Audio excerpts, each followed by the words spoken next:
Hello, good morning. Dito po tayo ngayon sa bahay ng ating kapatid na si Gingy Asalatan. Ito po ang kanilang sasakyan. Ang iba nagbiyahe na. At yung nakikita nyo matulis doon sa kabilang building, yan ang bahay ng scientist na si Miguel Roylan, isa sa nagpalipad ng Skylab.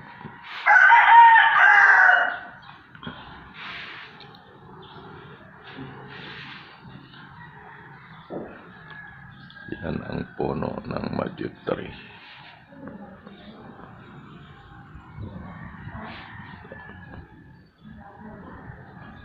Yan ang kanilang bomba panlaba.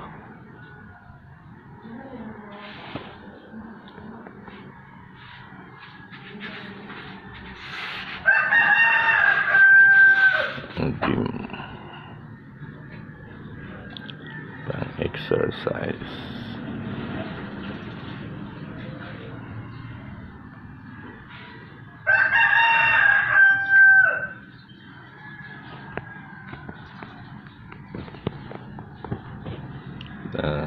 Mahilig sa tanim ang aking kapatid.